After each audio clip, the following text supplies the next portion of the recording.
DOS Family. S'il vous plaît, likez la vidéo. Quand vous likez une vidéo sur YouTube, YouTube répertorie la vidéo et la propose à d'autres utilisateurs. Du coup, mes vidéos sont propulsées dans les suggestions et recommandations par YouTube. Donc s'il vous plaît, likez mes vidéos, commentez-les.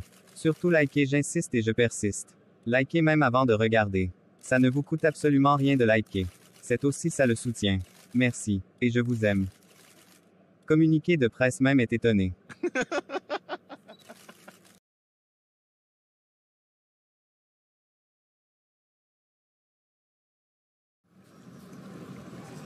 Après être sorti de l'ascenseur avec son ami Akram, Djibril entra dans son bureau, et resta durant toute la journée, en demandant à sa secrétaire de ne faire entrer personne à l'intérieur, en reportant ses rendez-vous. Il était midi, lorsque sa secrétaire entra dans son bureau.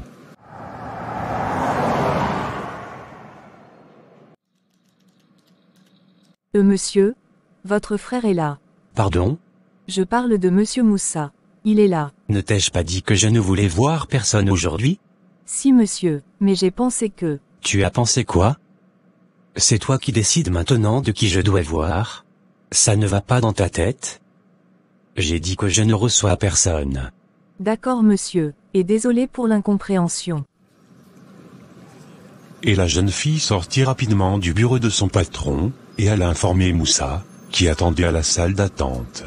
Désolé, il ne peut pas vous recevoir. Est-il occupé? Non, pas vraiment, mais il dit qu'il ne reçoit personne. Est-ce que tu lui as dit qu'il s'agissait de moi? Oui, bien sûr. Ok. Est-ce que je peux prendre rendez-vous? Pour prendre rendez-vous, je dois d'abord lui demander sa disponibilité. Mais je ne peux plus retourner dans son bureau maintenant. Je risque de me faire virer, s'il voit encore ma tête. D'accord. Merci quand même. Je vais repasser certainement en semaine, lorsqu'il sera plus calme. Sinon dites-moi monsieur, votre frère a-t-il un problème? Ça ne te regarde pas. Bonne journée. Et Moussa quitta les locaux, et regagna la grande route avec une grande tristesse. Il avait espéré discuter avec son frère, dans l'intention d'essayer de le convaincre que ce n'était pas prémédité cette relation entre lui et Nastou, et qu'il n'avait jamais voulu lui faire du mal. Chemin faisant, il passa un coup de fil à Nastou. Oui, allô Moussa? Bonjour ma chérie. Comment vas-tu? Pas très bien. Tu te rends compte que Djibril n'est pas rentré la nuit dernière? Je suis inquiète. Ne t'inquiète pas. Il est au bureau. Je sors de là comme ça. Je voulais lui parler, mais il a refusé de me recevoir. Ça ne présage rien de bon ça. Je suis presque sûre qu'il va me jeter dehors à son arrivée. Moussa, j'ai peur. Non, je suis là. Tu sais que tu peux compter sur moi. On va traverser un volcan de reproches de nos deux familles, donc on doit rester soudés. Cette tempête va passer, tu verras. J'ai besoin de toi ici à la maison. Mais je sais que tu ne peux pas venir, car entre ton frère et toi c'est encore brûlant. Je prie vraiment Dieu que tout ceci passe, et que j'accouche bien. Amin. Calme-toi, repose-toi, prends tes médicaments, et prie beaucoup. Je te rappelle. Et s'il arrive, tu me fais signe. D'accord. Nastou avait passé la journée à tourner en rond dans la maison, et à sursauter à chaque fois, lorsqu'elle entendait des bruits de pas dehors, pensant que c'était Djibril qui arrivait lui donner sa sentence. Elle était apeurée, et tremblait presque à chaque fois qu'elle entendait une voiture se garer dans le parking de la cité. La peur avait atteint son paroxysme, au point où elle n'osait même plus aller guetter son arrivée à la fenêtre. Elle s'assit alors sagement dans le fauteuil, pour l'attendre. Quelques heures après, Djibril rentra chez lui, car il était enfin apte à confronter sa colocataire. Lorsqu'il entra dans la maison, Nastou sursauta, et se leva timidement, pour lui faire face. Bonne arrivée Djibril. J'étais inquiète depuis hier. Tu n'es pas rentré. Tu étais inquiète, tu dis. Mais quel hypocrite tu es. Djibril, je vais t'expliquer. Ne tire pas de conclusions hâtives s'il te plaît. Qu'est-ce que tu vas m'expliquer, Nastou? Que tu t'envoies en l'air avec mon cousin? Mon frère Nastou. Celui-là même à qui j'ai donné la responsabilité de veiller sur toi? Ah oui, on peut dire qu'il a réussi. Vous avez réussi. Ou tu vas dire que ce n'était pas de ta faute? Je t'écoute. Parle. Djibril, j'ai été bien élevé. Je connais le Coran, et je prie constamment. Mais tout s'est passé si vite. Déjà que tu ne m'accordais pas ton attention, Moussa était là pour moi. Je ne veux pas dire que c'est de ta faute, parce qu'en tant que musulmane, je devrais me réserver. Mais j'ai failli, et je demande pardon. Ne me mets pas dehors, je t'en prie. Je n'ai pas où aller, et je ne peux pas aller chez Moussa, sans la bénédiction de mon père. Djibril retira ses chaussures, et s'assit dans le fauteuil, avant de prendre la télécommande pour éteindre la télévision, puis dit. Tu n'as pas où aller, hein? Mais tu me fais rire, Nastou. Quand tu allais t'amouracher avec lui, tu ne savais pas qu'il y aurait des conséquences? Djibril, ne me juge pas. Tu ne peux pas me juger, et tu sais pourquoi. Non, dis-moi parce que je ne sais pas. Tu vas peut-être me dire que je voyais ma copine derrière, sans avoir ton temps, c'est ça? Tu n'as pas pensé au fait que certainement j'attendais notre mariage, pour vraiment te prendre comme femme? Ça ne t'a pas effleuré l'esprit? Non, parce que ça ne sera jamais le cas. Tu ne m'as jamais regardé comme une femme. Pour toi, j'ai toujours été une petite sœur, et rien de plus. Je me sentais donc inutile ici, et pas à ma place. Qu'est-ce que tu attends alors pour aller à ta place? Vas-y. Va retrouver ton homme. Mais je serais très surpris que Moussa t'accepte chez lui. Moussa va m'épouser.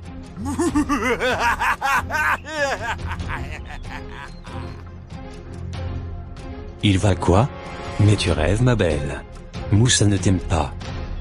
Il n'a jamais cessé d'aimer Aïcha, son unique vrai amour. Il t'a juste utilisé. Moussa ne va jamais t'épouser. Car tu es trop légère comme fille. Alors là, je t'interdis de m'insulter, Djibril. Je pourrais aussi dire que ta copine est aussi une fille légère. Car elle ne fait que se balader dans les hôtels de la ville avec toi, alors qu'elle sait très bien que tu as une femme à la maison. Et Nastou, ne me cherche pas. Tu ne parles pas de ma copine. Tu ne la connais pas. Je sais que ça te fait mal quand je dis que Moussa ne va pas t'épouser, mais c'est la réalité, et tu devrais t'y faire. Même mon père ne l'acceptera pas. C'est interdit. Tu n'arriveras pas à me faire douter de lui, Djibril. Moussa m'aime, et il va m'épouser. Tu me fais du mal de par tes propos, mais je ne vais pas baisser les bras. Je crois en lui, et en notre amour. Tu peux donc me mettre dehors. Je saurai me débrouiller. Et Nastou quitta le salon pour sa chambre toute chamboulée, laissant Djibril sur sa faim, car il n'en avait pas encore fini avec elle. Il la suivit alors dans sa chambre, et la trouve assise sur le lit toute chamboulée, pleurant à chaudes larmes. Djibril ressentit alors un pincement dans la poitrine, et s'assit auprès d'elle, avant de lui dire d'un ton calme.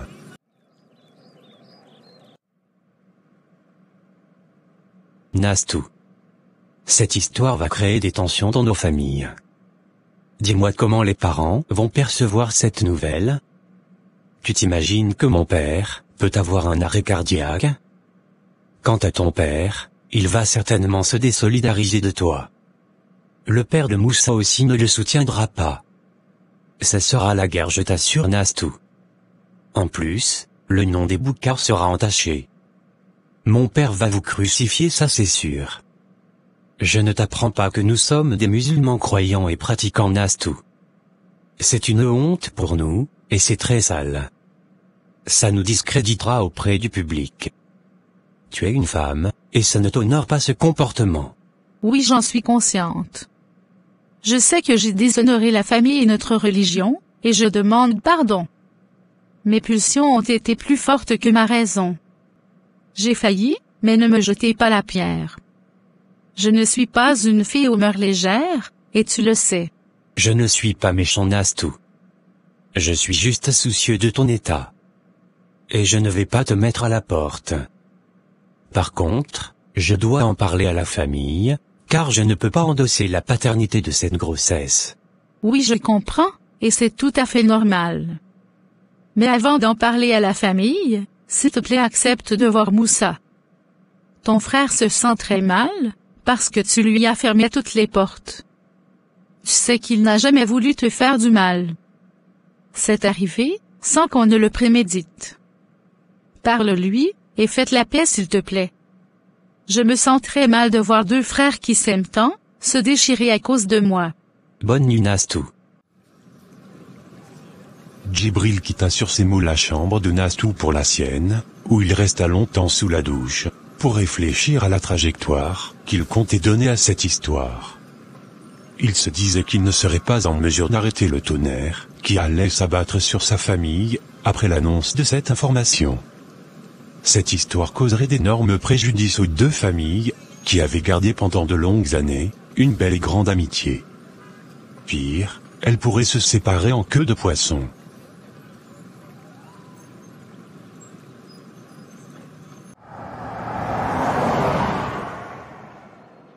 Comment vas-tu chérie? Et mon bébé? Physiquement ça va. Mais moralement non. Et toi? Je t'ai trouvé très pensif en rentrant. Oui, je le suis. Je n'ai toujours pas réussi à parler à Djibril. Il ne répond même pas à mes messages, ni à mes appels. Néanmoins, j'ai discuté avec Ousmane. J'espère que lui il va m'aider. Espérons qu'il puisse parler à Djibril. À la maison c'est la distance entre nous. Il ne me parle pas, et s'arrange à rentrer très tard, et sort très tôt. Et il t'a vu sorti? Non, car il n'était pas là quand je sortais. Et je suppose qu'il va passer assez de temps dehors. Mais je le remercie déjà de ne m'avoir pas mis dehors. Oui, c'est gentil de sa part. Il faut vraiment que je lui parle, car je n'en peux plus d'attendre. Il m'a dit que tu ne m'aimes pas. Que tu m'as juste utilisé. Comme quoi, tu aimes toujours Aïcha. Hein? Il t'a dit ça? Waouh! Mais j'espère que tu n'as pas cru à ça. J'avoue que ça m'a choqué. Mais je sais que tu m'aimes, et que tes intentions de m'épouser sont sincères. Oui, c'est le cas ma chérie. Quel que soit le tsunami qui va s'abattre sur nous, je me battrai pour toi, pour t'avoir légalement chez moi. Fais-moi confiance. D'accord. Ça me rassure. Je vais m'allonger un peu. Ah, et la semaine prochaine, je serai à l'hôpital pour mon rendez-vous. Tu m'accompagneras? Bien sûr que si ça tombe sur un jour où je suis libre. Tu sais que je vais surveiller les examens du baccalauréat. Ah oui, c'est vrai. Chez les nanas, Fatou et Didier venaient de se croiser devant la cour, tous les deux venus voir Carmen. Eh mon beau, que ça fait plaisir de te revoir. Tu es de retour depuis quand? Bah oui, je suis rentré depuis 2 jours quand même. Hein. Et toi? Comment vas-tu? Plus ou moins bien. J'attends que le père de Carmen rentre, pour que je puisse commencer le travail en tant que stagiaire dans l'entreprise. Je m'ennuie tellement à la maison. Je comprends. Bon, on rentre maintenant? Oui, allons-y. Lorsqu'ils entrèrent au salon, Carmen était assise dans le fauteuil, en train de travailler sur son ordinateur. Et lorsqu'elle les vit, elle fronça le visage. Elle pouvait encore supporter la présence de Fatou seule, mais pas celui de Didier, qui décidément ne la laissait pas d'une semelle.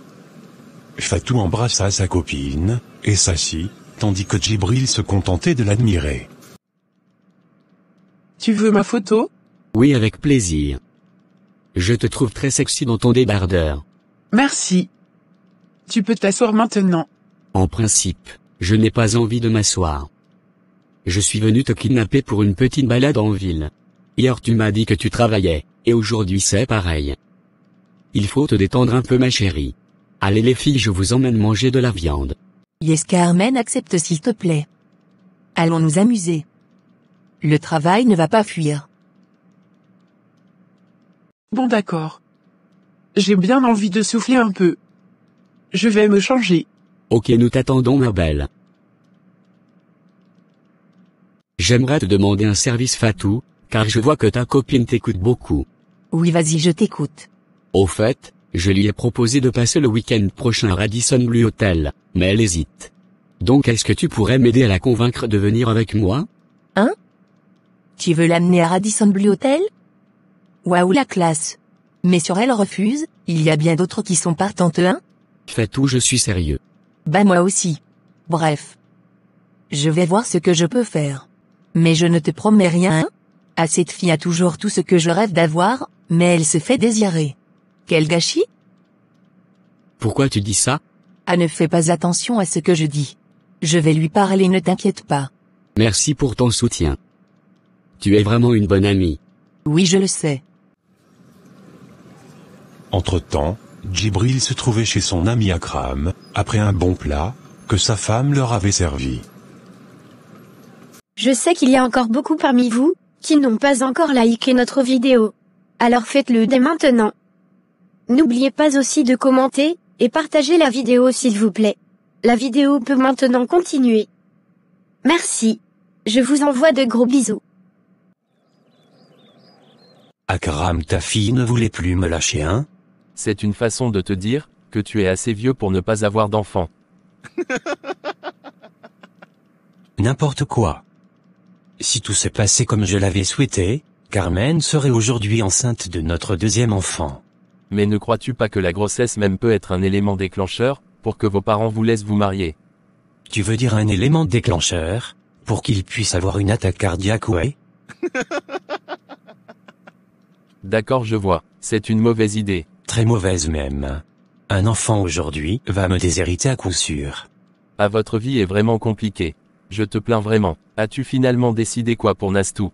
J'ai dit à mon père qu'il arrête tous les préparatifs, parce qu'il n'y aurait plus de mariage, mais il ne comprend pas. Je vais donc convoquer une réunion entre les enfants et les parents concernés. J'en parlerai à mon frère Ousmane une fois rentré. Ok, c'est mieux d'en finir avec cette histoire. Bref, que dis-tu à ce qu'on aille manger de la bonne viande de bœuf? Je t'invite. J'ai toujours de la place dans mon ventre, pour la viande grillée. Allons-y alors. De toute façon, je n'ai pas envie de rentrer chez moi.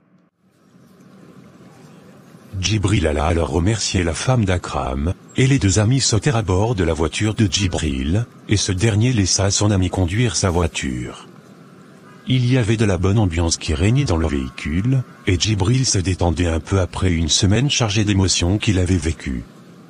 Devant un restaurant en ville, Djibril remarqua la voiture de Carmen, et ordonna aussitôt à son ami de s'arrêter. Qu'est-ce qu'il y a, Djibril? C'est pas la voiture de Carmen garée là-bas? Bah, qu'est-ce que j'en sais moi? Je ne connais pas sa voiture. C'est la sienne, j'en suis sûr. Allons voir avec qui elle est, et ce qu'elle fait ici. Car elle m'a dit qu'elle travaillait à la maison, et qu'elle n'allait pas sortir. Et si on fait comme si on l'avait pas vue, et on va chercher notre viande ailleurs? Tu sais que je ne peux pas faire, comme si je ne l'avais pas vue. Il s'agit de Carmen, frère. Ma drogue. Ah oui, désolé, j'avais oublié que tu es dépendant d'elle. Allons-y donc. Les deux amis descendirent alors de la voiture, et entrèrent dans le restaurant. Djibril balada son regard dans la salle, et tomba sur un trio bien installé à table, en train de discuter. Didier avait pris la main de Carmen, qu'il caressait délicatement. À la vue de cette scène, Djibril avait déjà le sang, qui bouillait dans son cerveau. Il forma les poings, et se mit à se diriger vers leur table, avec Akram sa trousse, essayant de l'arrêter. Quand Carmen vit ce dernier, elle dégagea rapidement sa main entre celles de Didier. J'ai cru que tu étais à la maison, en train de travailler. Bonsoir Djibril. Oui, j'y étais, mais j'ai voulu sortir un peu après. Bonsoir à vous, nous sommes juste de passage. Allez Djibril, viens, on y va. Non. Tu peux y aller si tu veux. Je veux savoir ce que Carmen fait ici. Allez mais Djibril, laisse-nous tranquille, voyons. Et toi la vipère à deux têtes? Je ne t'ai pas sonné. Je m'adresse là à ma femme. Hein? Ta femme? Tu peux me dire qui est cet homme qui prétend être ton mari, Carmen? Bonne question. Carmen dit à ton linguiste qui je suis pour toi. S'il te plaît Djibril, allons discuter dehors. Tu veux déjà chercher les problèmes? Avec raison, car je ne bavarde pas pour rien. Tu as osé me mentir, Carmen? Je ne t'ai pas menti. Je travaillais quand ils sont arrivés. S'il te plaît, allons dehors. Tu ne vas nulle part. Tu es ici avec moi, et quiconque se frotte à toi, entendra de mes nouvelles.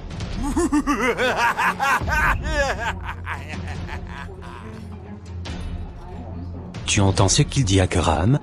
Commence d'abord à plus poser la main sur ma femme. Didier, s'il te plaît, c'est bon. Je vais sortir avec lui, et je reviens. Carmen, mais c'est impoli de me laisser pour cet homme.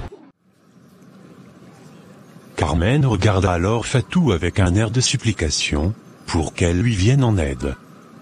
Cette dernière comprit la détresse de son ami, et calma Didier, pour permettre à Carmen de suivre Djibril dehors. Mais c'est qui ce gars, qui se prend pour les fesses du pape? C'est Djibril. Son ex. Je dois te dire, que Monsieur Naina a formellement interdit à Carmen de le voir. Mais le gars l'aime toujours, et ne comprend pas que c'est fini. Tu n'as donc pas à t'inquiéter. Il va même se marier avec une musulmane très prochainement. Désolé, mais tes frères manquent apparemment de politesse et de bienveillance, hein? Quel est ce comportement de voyou ça? Qu'est-ce que Carmen lui a trouvé même à ce type? Dehors, Carmen était en colère contre son petit ami. Elle l'entraîna alors loin des regards des autres, pour discuter dans l'intimité. Akram resta à l'écart, pour veiller à ce que personne ne rôde autour d'eux, dans le but de prendre des photos compromettantes. Tu n'as pas le droit de me faire ça, Djibril. Non, tu n'as pas ce droit-là. Mais comporte-toi un peu, non? Que je me comporte? Est-ce que tu m'as dit que tu allais sortir? Donc je vois ma femme qui est censée être à la maison, assise dans un restaurant avec son prétendant, se laissant tripoter, et je ne dois rien faire, c'est ça? Finalement, qui suis-je pour toi, Carmen, si tu es incapable de dire à ce gars que je suis ton homme? Tout porte à croire qu'il se passe quelque chose entre vous. Djibril, tu doutes de moi? Bah tu ne me laisses pas le choix. Car il te caresse la main, et ça te plaît apparemment. Tu sais combien de fois j'ai retiré ma main de la sienne? Tu es arrivé lorsqu'il avait repris. Je dois faire attention à nous, bébé. Si je lui dis que nous sommes ensemble, il va forcément le rapporter à mon père.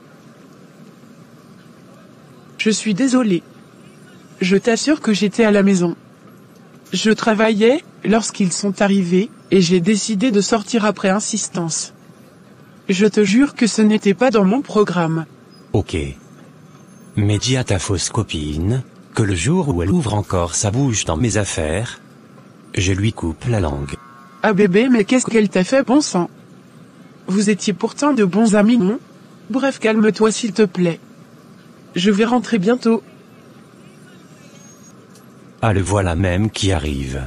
Chérie, allons manger. Tu as assez mis du temps comme ça dehors. Je crois que ce gars a compris que tu es déjà pris, et qu'il fera mieux de se concentrer sur son mariage. Il raconte quoi, même celui-là? La personne qui t'a renseigné sur moi a tout faux, mon gars. Je te conseille de chercher à savoir qui est Djibril Boukarnediaï, comme ça tu ferais plus attention à comment tu me parles. Tu ne me fais pas peur, mec. Je n'ai peur de personne. Carmen et moi irons au week-end à Radisson Blu Hotel. Elle te l'a dit ça? Hein? Quoi? Que quoi, Carmen? Mais non, Didier.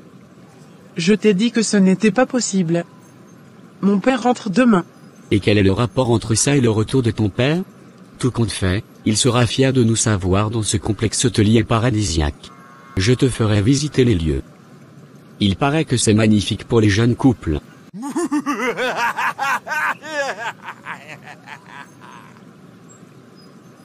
Tu es vraiment un villageois, toi.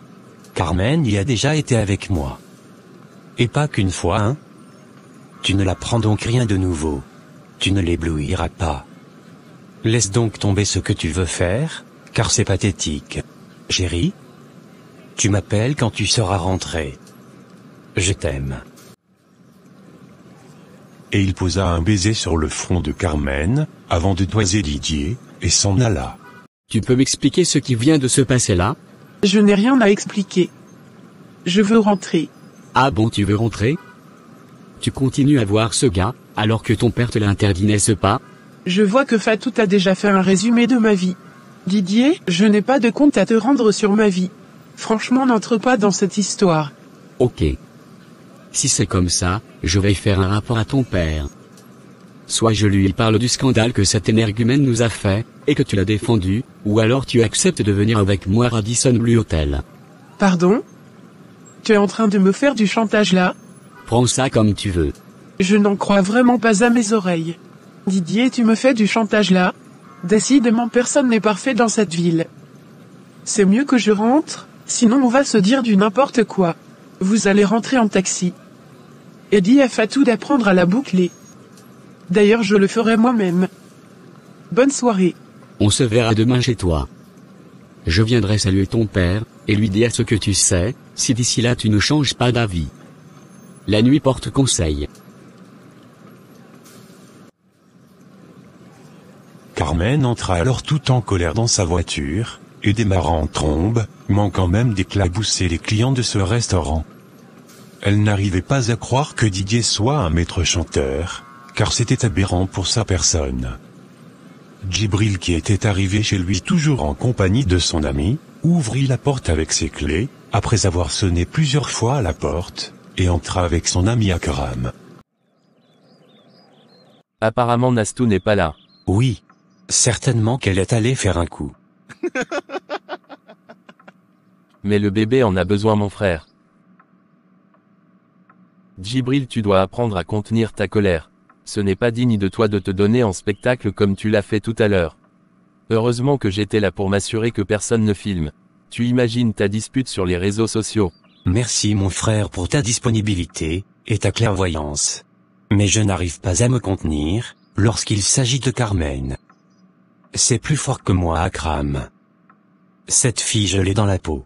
Oui, mais ce n'est pas une raison pour plier les poings. Comporte-toi. Tu es un chef d'entreprise, donc fais attention à toi. Ok, j'ai compris. Je ferai attention. Mais que ce gars reste loin de Carmen et moi. Il a fini de laver les WC en Europe, et il veut venir jouer au beau gosse ici.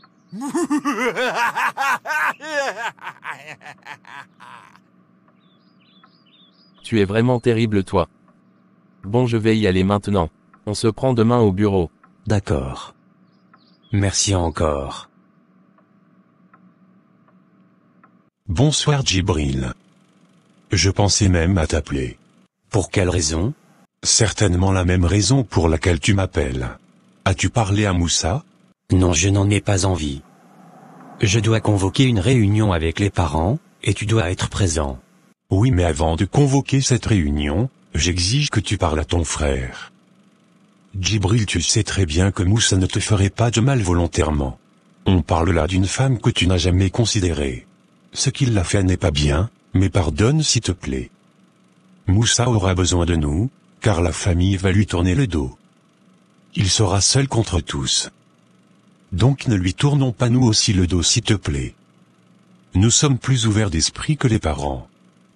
Nous comprenons facilement certaines choses, du coup nous pouvons aussi pardonner facilement. Attends Djibril. Est-ce que tu aimes Nastou par hasard? Mais non, quelle est cette question? Donc ça fait quoi alors si ton frère l'a pris? Laisse ton ego de côté, bon sang. Bref, convoque la réunion pour le week-end. Je serai là avec ta belle-sœur. Mais avant, parle à ton frère s'il te plaît. La famille ne va quand même pas se diviser à cause d'une fille, qui n'a pas su fermer ses cuisses, voyons. J'attends donc de bonnes nouvelles dans les jours qui suivent. À bientôt. À bientôt mon frère. Pour tout type de partenariat, et ou de publicité, veuillez me contacter au email suivant, ou par WhatsApp. Merci.